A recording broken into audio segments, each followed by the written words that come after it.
Hello, I'm Bill LeMay, and thank you for watching Community Matters. We hope you'll continue to watch as we discuss issues facing our community and provide you with the resources and information needed to find solutions.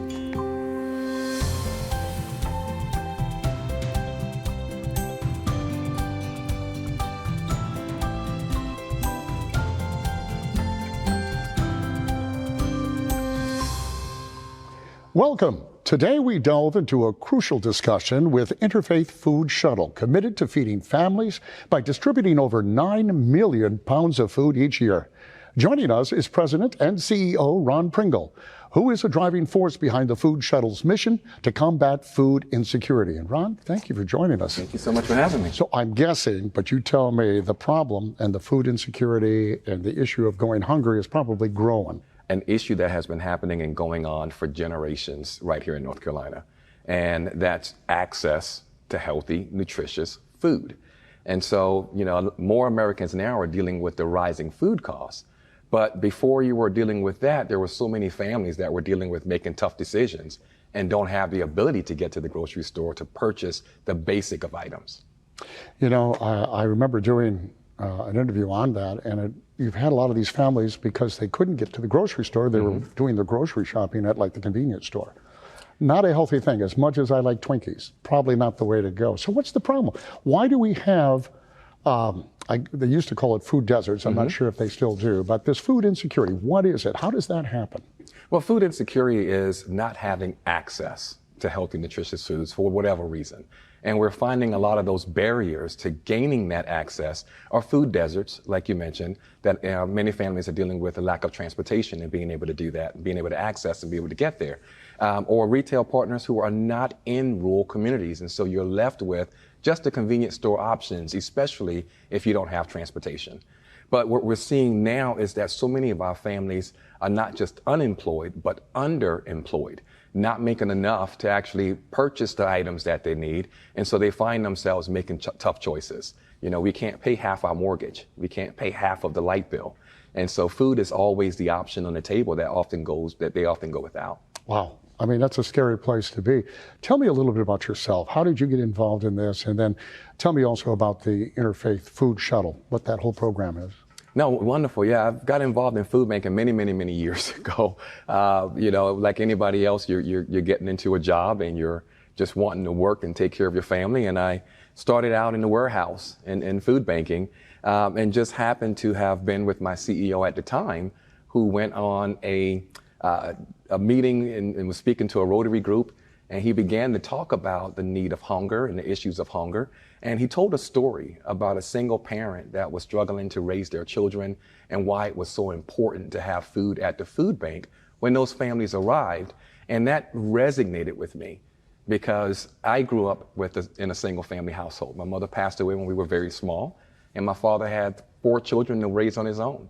And had it not been for my grandmother, who knew about the food bank at the time, we would have been in that same situation. And here it is, fast forward 13 years later, I now have the responsibility of continuing that mission and ensuring that when families come to the food bank, there's food present. The Interfaith Food Shuttle is an organization that began more than 30 years ago. And many faith-based community members got together. Jill Bullard, one of our founding members, was at a local restaurant having lunch and noticed that at the end of the shift, the folks at the restaurant was just tossing the food away. And so she asked the owner if she can take it and get it to a shelter.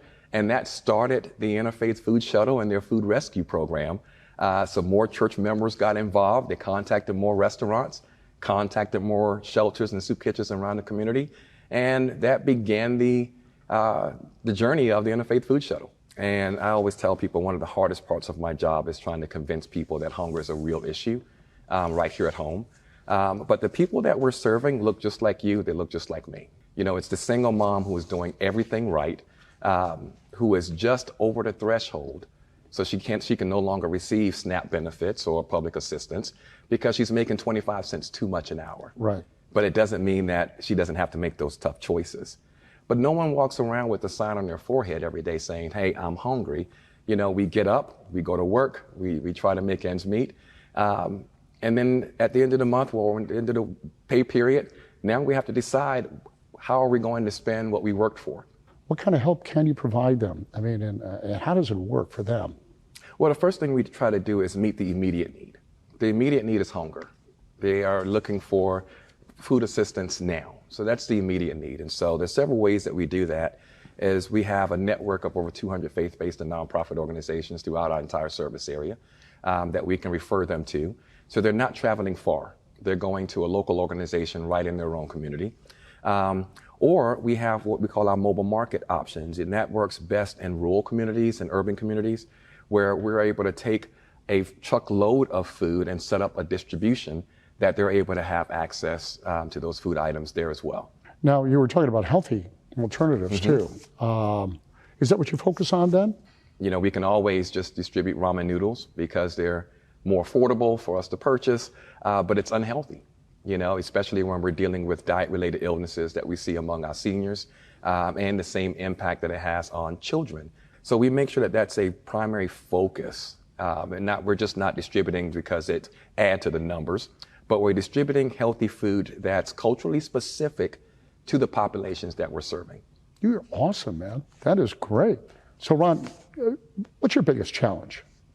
Trying to maintain a level of resources. When COVID hit, our food purchasing and food access increased over 1,000%. Oh, I bet. And now that we have shifted and we're really trying to be more intentional with being culturally specific, we know it's the right thing to do because we have less waste when we're distributing to communities. And that takes additional resources to be able to do that and not solely rely on what you can get donated or what we can just pick up from some of our retail partners, which means we have to purchase product. You know, our Triangle area is a very diverse area. We have a lot of families from Afghanistan and Ukraine that's here, and they have special dietary needs. And as much as we want to just say, you know, become American and eat a cheeseburger, you know, it doesn't work for every culture. And if we want to embrace that culture and we want that culture to thrive and give back to this community, it's going to be important that we respond to them and not just distribute food because we think they're in distress, but distribute that food with dignity and respect. I bet there are people who'd like to help, maybe volunteer. How could they do that? We accept three things: your time, your talent, or your treasure. Okay. And volunteering is one of the greatest ways to get involved. And you can do that by going to our website at foodshuttle.org. And there's a host of volunteer opportunities for you and your family, whether that's helping with agriculture at our 14-acre farm, packing boxes for families, and administrative volunteer support. It doesn't always have to be the financial resources, although that helps us to go further. But your volunteering your time is a great way to do that. Wonderful. And thank you for what you do.